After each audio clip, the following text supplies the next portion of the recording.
Hey, Admin Lodge. Hey. Hey,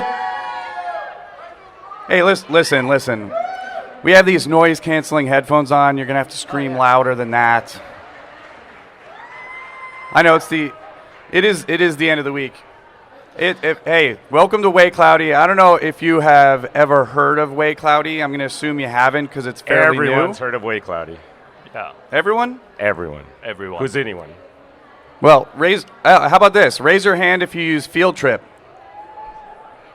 Oh, there are hands. How about Drag and Roll? Josh is the only one who raised his hand. All right. Well, anyway, I gave you that app, and in exchange, I want you to listen because we're going to make a lot of news-related jokes. We're going to talk about Dreamforce, and then, since I don't know much, I have some experts with me. We're going to talk about Internet of Things and all that. It is super cool to have a live audience here. Actually, no, wait. I always have a live audience. I don't use a laugh track or any of that business. It's always I always like 100 people in your home office there. That's right. Yeah, I just pack it. It is great having a live audience. It'd be nice if they looked at us. We mean okay. you, MAT Morris. Just look at the camera because hundreds of people are going to watch this online. You mean more than the developer keynote? Oh, there's a camera. More than tens, hundreds. So we are here at Dreamforce, live in the admin lodge. A live Way Cloudy has never been done before. Usually I'm reading from a script, and it's very boring and unfunny. But like I said, there may be profanity. There's going to definitely be some confusion since we're all hungover. And, I'm glad that it's a lodge because I haven't shaved at all. So I figured that would just it's because it's a lodge. I thought that was part of the outfit. No. This is clean and proper. I don't know what you're talking about. So I feel like maybe you guys can relate to this, but I feel like an old fart. Just as I walk around Dreamforce, I just can't. We got the shout out for the old fart. That's good. Yeah, one old fart, and I don't know what it is, but I just been walking around. I think everybody's tired of me complaining, right? Because I'll just walk around and be like, back in my day, Dreamforce fit in Moscone West.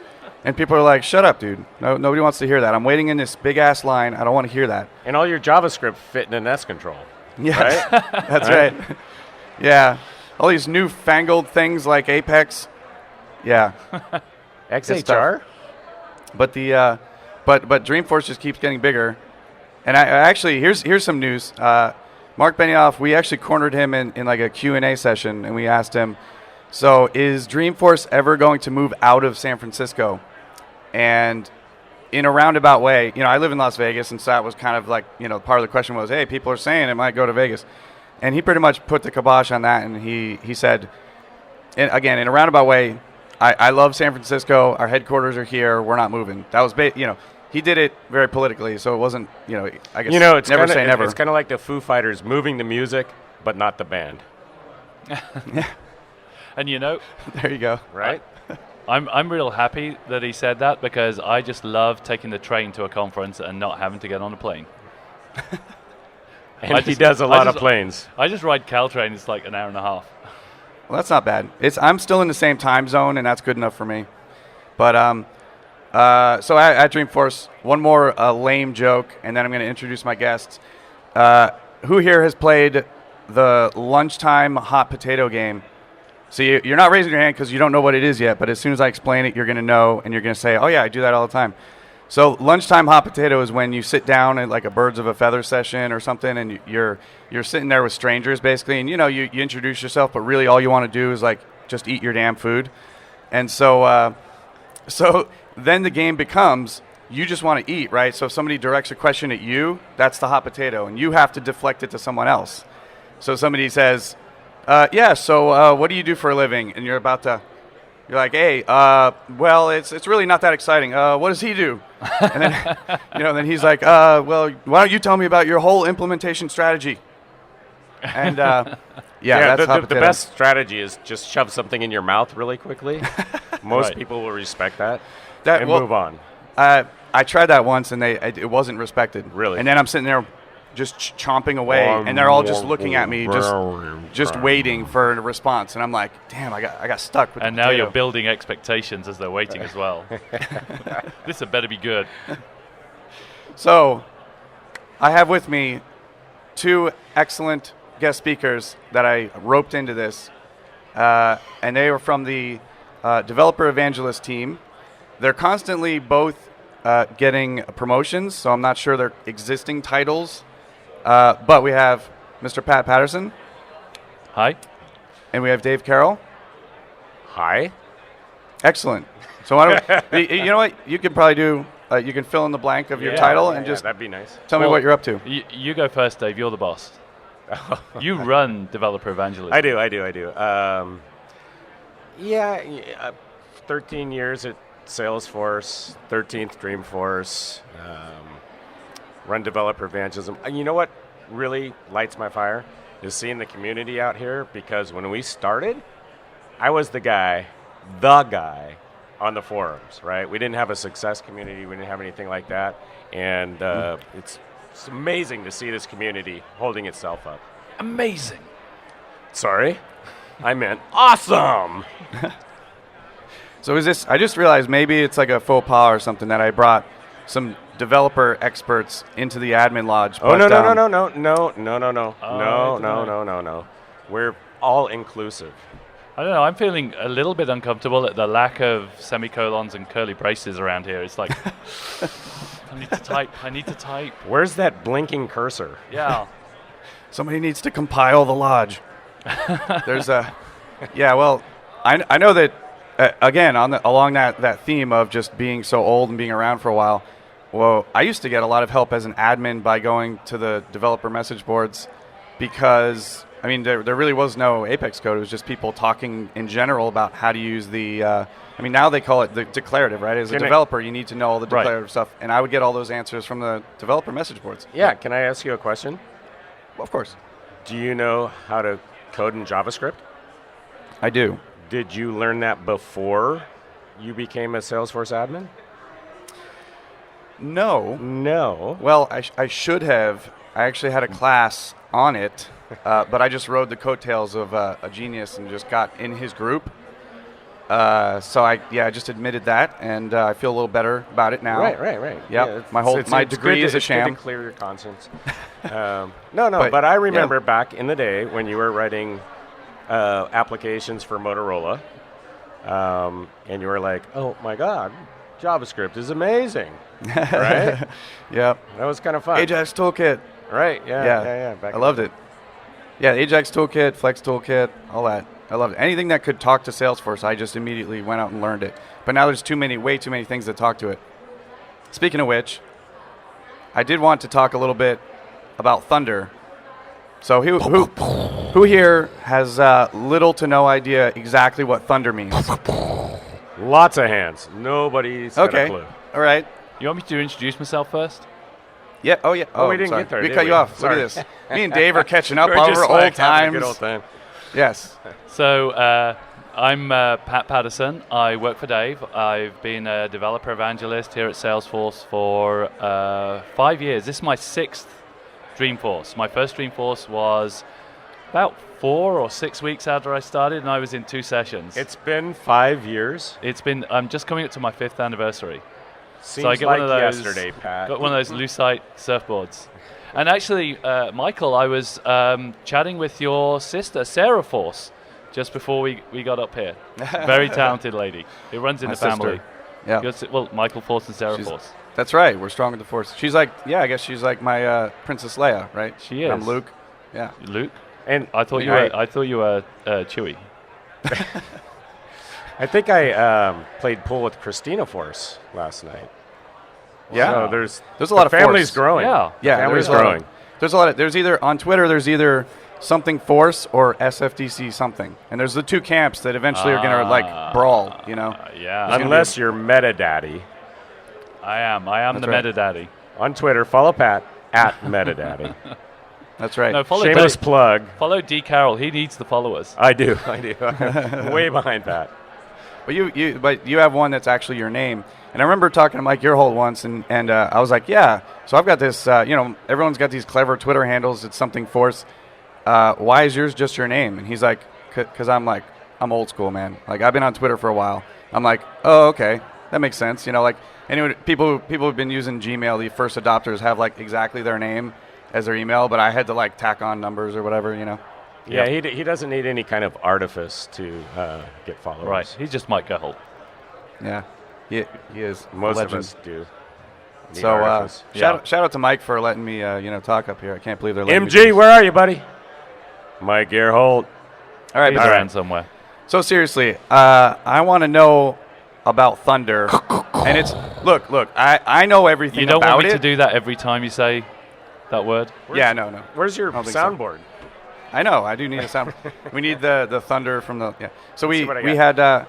But I know the answers to all the questions that I'm going to ask. I swear. But my audience might Oh, not. sure. Yeah. So yeah. what's interesting is, do we ever actually know the answers? And we're going to find that out. All right. Well, I hope you really do know about Philosophical. Thunder. We have the right man here. Yeah. So Thunder, it's IoT Cloud powered by Thunder, just like it's Analytics Cloud powered by Wave. And we have Lightning as well. We seem to go in for these like grand natural phenomena. But so briefly, so we launched IoT Cloud this week, powered by Thunder. and it's a way of what the important thing to know is you've got these sensors, wearables, these things out on the internet, and they generate a lot of data. And a lot of the data is just situation normal. But what you want in Salesforce is the actionable data. So you want the exceptions, some aggregate data. You want basically to create cases and dashboards and things like that. So IoT Cloud can take all that mess of millions of messages and distill out the actionable data. So pull out the meaning from that great big sea of data. And there's a great example. So it's not just looking for error. It's not just scanning through looking for error code and then just raise a case. If you have a device with a battery and it's sensing the battery voltage, it might fluctuate over time. It might kind of dip below the threshold, and that's okay. But if it dips below the threshold 3 times in half an hour, then that's a service event, and you're going to want to go and change it. Yeah, it's called triple dipping. Triple dipping. and Don't want to do that. And so IoT Cloud gives you the power to do that. You've got millions of records coming from millions of events coming from tens of thousands of devices, and it can sort out that meaning even when it's not as obvious as just, hey, error flag. So is it fair to say, because I remember watching a Hello World demonstration of the streaming API from one of my favorites. Dave Carroll, did some example, it wasn't exactly Hello World, because how many times can you say Hello World in all these in a stream?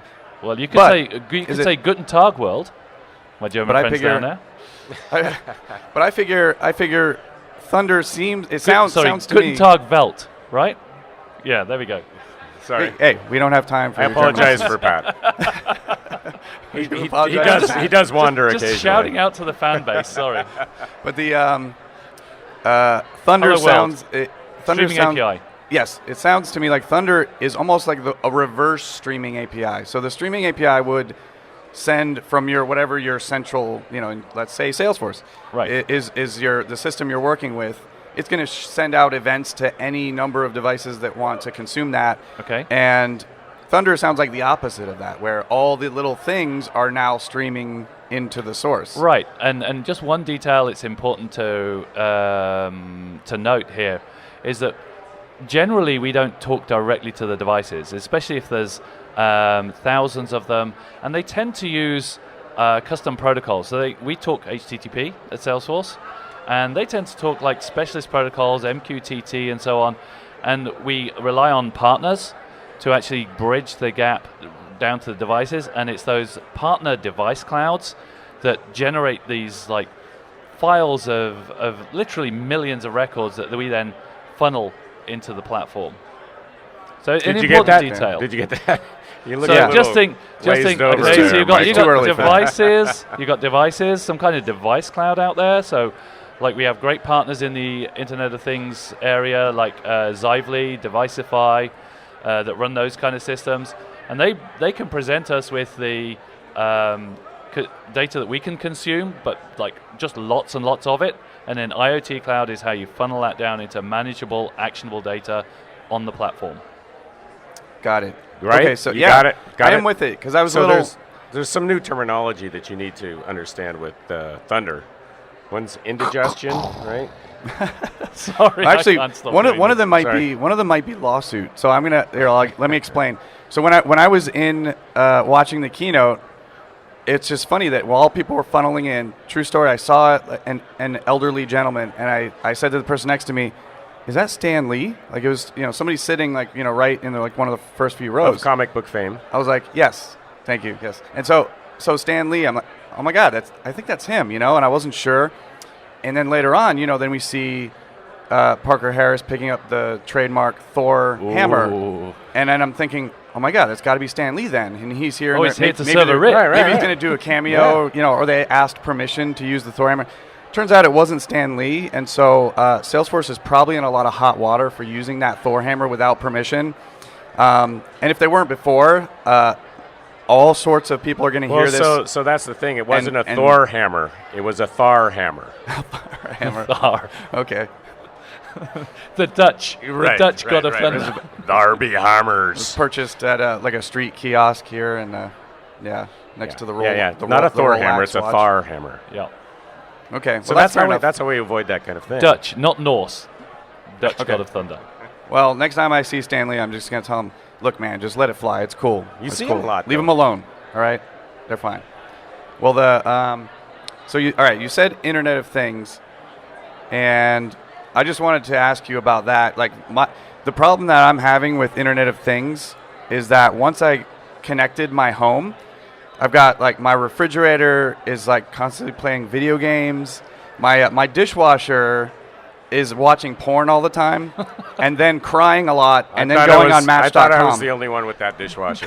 Thank God I'm not the only I say, "Get back to work. Why are you on a dating site, dishwasher?" And but it is it's a big problem. there are really no female dishwashers out there on Ashley Madison. It's all just bots. Bots imitating machines. Well, but I did actually connect my home, and the first thing I wanted was like cameras, especially like security cameras for the outside of the house. Uh-huh. But then the package also came with like cameras for the inside of the house, which I thought was cool. If somebody breaks in, you get extra footage of Because you them. need the camera above your bed. Just in case the burglar takes a nap. Well, that was right? That's right. And then that was exactly the thought that I had was like, okay, well, people are going to think I'm creepy if I've got like cameras inside the house, right? I mean, I don't want that happening, but it is pretty cool. All the things I could connect that to like if this then that, and like have all sorts of events fire and To Pat's point, that's a lot of data being streamed, Yes, right, indeed. into the Internet of Things. Sometimes it's just like, I'm okay. Your fridge is like, temperature's 32, and then sometimes it's like a stream of burglar data, right? would somebody steal a refrigerator? Depends I don't on know. what's in it, I My reckon. my If there's a refrigerator- bunch Well, of they Pliny might- the Elder in there, Or they might steal the refrigerator if it's full of porn. or beer. Right. That's right. They'll steal the dishwasher for its stash of porn. Yeah. So my refrigerator actually did leak the other day. The water filter leaked, and I wish that it had told me, but I had to find out myself. Right. So And that's really a classic use case is having a sensor that detects those kind of conditions. So we've got over in the IoT cabin, I built a cabin at Dreamforce this year, and in the cabin we have an industrial printer. Okay, so the printer in your office goes down and It's impressive, right? They've got a printer over there. Well, no, here's the thing. The printer in your office goes down. It's inconvenient. This printer prints like the shipping labels for companies like Amazon, prints the option sticker that goes under the hood of your car on the production line. This thing goes down and you're not keeping customers happy anymore. You're stopping the production line. You're not shipping packages. So it has sensors that detects things like overheating events, consumables running down, and literally raises a case. So it's all about detecting error conditions, and if possible, getting ahead. We've also got another display from one of our customers, Emerson. Emerson's a company that's been around for 125 years, but it turns out that they're at the forefront of the connected home. And they have a system called Comfort Guard where you put sensors in your HVAC system. And so instead of calling out the HVAC tech every 6 months, whether it needs it or not, or worse, after it's gone down, these sensors can predict from the temperature, pressure, flow, that it's going to need some attention, because otherwise it's going to go out in tomorrow or in a week's time. So it's about getting ahead of the curve and actually taking action even before it before it becomes a problem. So if I were to play devil's advocate, which I like to do because I'm an asshole, Clearly. if Internet of Things, right, and exactly those types of situations where you have a sensor that tells you something's wrong, it makes me think of the very first cars that would have like the tire pressure gauges. Yep. And everybody who had those cars would be like, "Oh, this thing is always going off, and it's like a false positive. It's not really telling me." Do we need then for like the Internet of Things relies on those sensors to be accurate? Do we then like have sensors to monitor the sensors? No. So this is the amazing part about Thunder, is that it's part of a cloud that has machine learning, and what we're looking for in Internet of Things is not reactive but proactive action, right? And so you can take those false positives, put them into your equation, and figure out a reasonable assumption that something's going to go wrong without actually raising the red flag all the time. And so that's what it's about. Like, well, how do we optimize our service staff so that they're not running out to the field all the time, because we're consuming all this data, and over time we can predict whether or not this is actually a failure or is going to be a failure, so that you can prevent the failure and so forth. And what's really and neat... just think about it for your dating site. I mean, Well, what's really neat is you can pull all of this into Wave as well and discover those correlations. You can discover that the equipment's going out on the East Coast in August when the temperature goes above whatever it is in American, I don't know, 90. 90 would work. 28 Celsius or something. Yeah. Is that the conversion? I would have thought it would be higher in Celsius. I don't know. Let me think about that. 30. I don't know. That's probably boring. We shouldn't go. Oh, right. Okay. It's But, like multiply by 9, divide by 5. I don't know. Subtract something. Add 32. I don't know. Anyway. So, all right. So then I'm going to continue the devil's advocate. So if, so we've got these things all connected to the internet. Internet of Things. It sounds redundant to me, because the internet previously was connecting a bunch of computers, which are things, right? So this is just an extension of that and saying our computers are now in the things, or you're enabling the things to talk to computers. I guess it's a contraction of Internet of Things that aren't computers. No, what it really is like the internet, ever since it was around, it was humans behind the computers. Okay, you'd be sitting at your browser, and it just refers to the fact that these things are now online with their own IP address. And I think the really important aspect of it, the important thing about it, is that there are many more things than people. People have multiple things, and so you have this explosion of data, which is why we have Thunder. The thing is pretty abstract, and I believe the HAL 9000 might object to being called a thing. I'm afraid I don't like that, Dave. Hi, Dave. So on that though, on a scale of 1 to 10, how likely is it that artificial intelligence is going to progress and robots are going to take over the world and massacre all the humans? I mean, you guys are the experts. If anyone knows, it's you. Well, I think it's a pretty sure bet. Right? All right, I for one I salute saw Terminator. Yeah, let me say, I for one salute our robot overlords. I just want to get that in just so they know. Right. I see what you're doing. Yeah. You're like in the Matrix, the one guy who turned on his team so that he could inject in. Yeah. Right. That's terrible. Embrace the robot. Terrible. Yeah. I don't care. See, I always feel like if you program a robot, then it's always going to do what you want. Yeah. And then I saw the movie I, Robot, and it just blew my mind. Because it did what they didn't want. So when you're creating things for the Internet of Things, don't let them make decisions. Leave that to the cloud.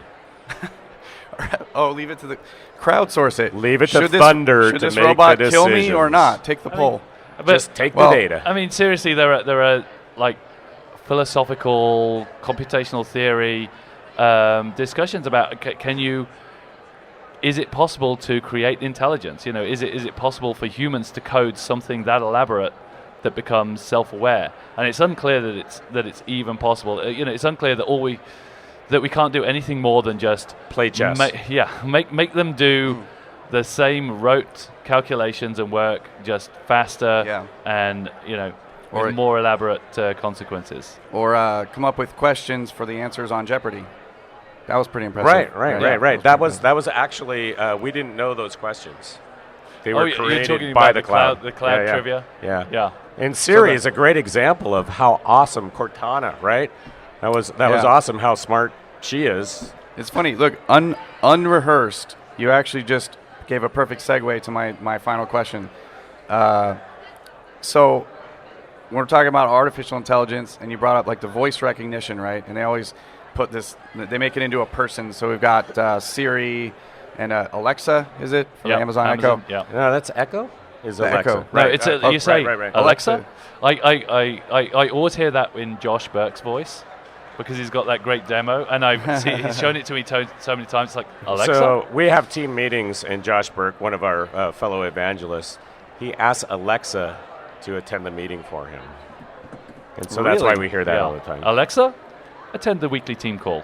I do feel bad for people. Maybe you can customize it. Like I know I can customize my Moto X, and I call it Jarvis. So it will respond to Jarvis, which is shout out to Jarvis White, my neighbor. Sorry. Anyways. Oh, okay. No, I was talking about Iron Man's computer that turns into Ultron. Oh. But okay. But now Parker Harris is Ultron because he picked up the hammer. Mm-hmm. See that? And gave away the Thunderbolt. Yeah. So the Steve Moe. Yeah, I can't believe that. You say Steve Moe, you get ratings. I'm just saying. Yeah, that's true. We're gonna ride his coattails. But so you've got Alexa, and I feel bad for anyone who has someone in their household named Alexa, because maybe if you have like a dog Alexa why are or you something, bossing me around? Like Alexa, stop that, and then the music stops. Echo says, what did I do? For the longest time, I thought my name was Damn It. Damn it! Stop doing that. Damn it! Get over here. And then Cortana, and so a news bit. Usually this is a news program, and I'll share news. So hey, here's a bit of news. Satya Nadella was actually doing a keynote presentation, and Cortana didn't really understand what he was saying. So along that thread of Pat, what you were just saying, how possible or how close are we to artificial intelligence? Well, just the voice recognition seems like it's just a tough challenge. I mean, when I was like younger, you used to kind of like think of these kind of sci-fi things. And I used to think, there's never going to be a time where you can just walk around your house and like talk to it, right? And we're actually a lot closer than I would have thought back then, right?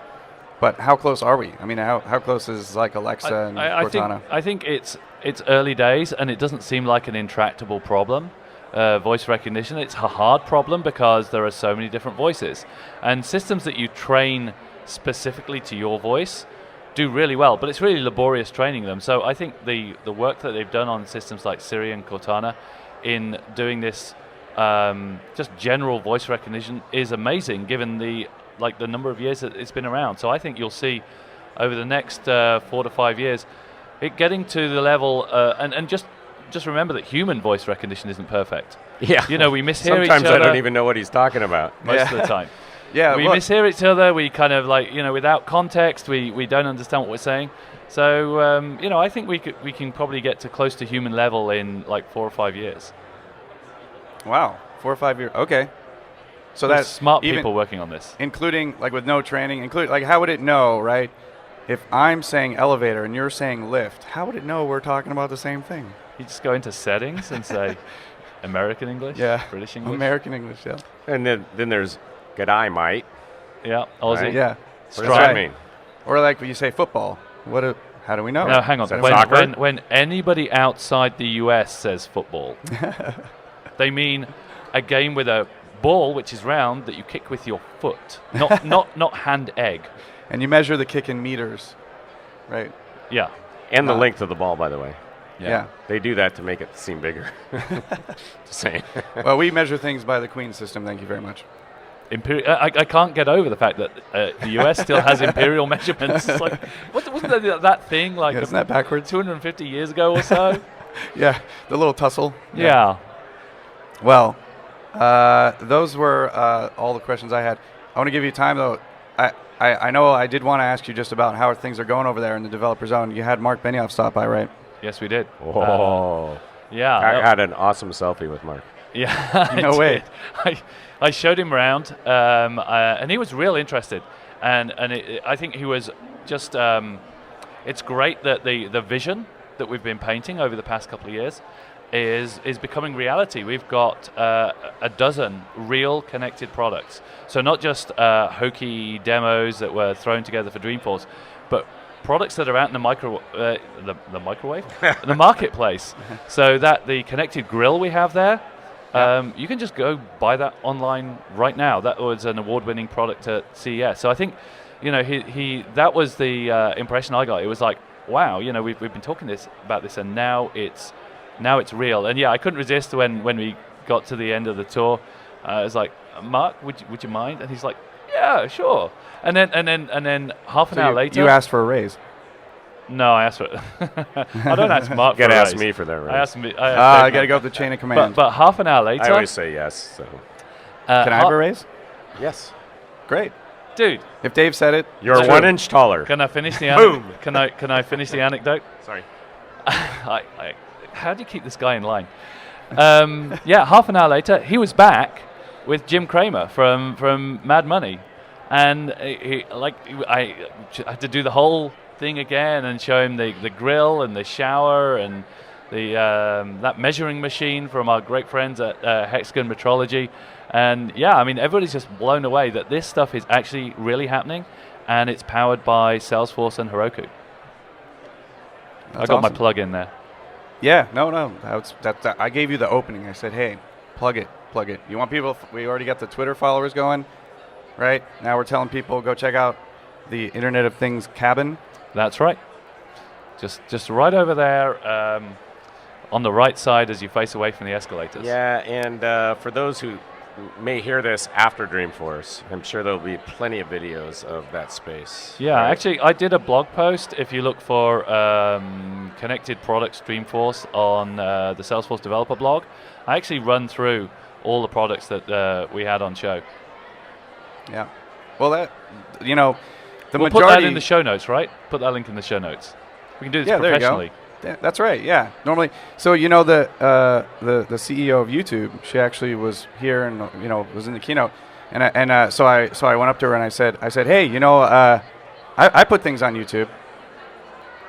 Yeah. So and she was duly how impressed, about that? right? Yeah. What do you think of that right there? She's like, wow. Yeah. You're the one. But this video, speaking of which, we're going to wrap up, and this video is going to go on YouTube, where all my other videos go, and the majority of the people who are going to hear us are going to be out there on the interweb, so we can't advise them to go over to the Internet of Things cabin, Right. but we can tell them To check out the online videos of the Internet of Things. Right, and I can say, hi, Tom. Hi, Alex. Those are my kids. They'll get a kick out of that. Brilliant. Yeah, Excellent. I can tell them to follow the Salesforce developer blog, and there'll be lots of Internet of Things and Thunder goodness over the coming months. This is like the beginning, Oh, yeah. right? I Yeah. mean, this is... It's exciting. Even though this is the third year of IoT at the Dev Zone, it really, truly is just the beginning of Internet of Things. Right. Awesome. Flesh-eating robots next year. Yeah. All right. I'm gonna put all my things on the internet. That's it. All right. How do I want to do see, I do that with I a want to camera, or see that how do I get jacket them on there? on the Internet. Oh, Okay. we could connect I the want- jacket. Can I How take- could- You need a connected yeah. jacket. People- wait, but the we need to internet- put sensors in the jacket. Especially Actuators. YouTube viewers, what they love on the internet are cats. Okay. How do we get cats on the internet? A connected cat? Well, we have a I think it's connected. illegal. We have a connected cat. We have a connected pet door. That Oh. your cat has like a identification chip. So a lot of like Little cats RFID. already. Yeah, a lot of cats already have this, Your hamster. and it will only open for your cat, and it's connected. So there's an app that'll tell you whether your cat's indoors or outdoors. And so if like you see the weather forecast, there's a storm coming, you can say, okay, let the cat in, but don't let him back out. And it's a great use of it's Shore Flap. I have one at home. It's a great use of that technology to like just improve people's lives, improve cats' Yeah. lives. And it's really great for parents with teenagers as well, because you can do the same thing. Well, I think we have to end on that note because I just had my mind blown. The Internet of Things applies to cats. You heard it here first. That's going to be super popular. On right? that bombshell, Yeah. we will end. All right. Dave, Pat, thank you so much. Thank Pleasure. you, Michael. We'll see you next time. This is Michael Farrington logging out.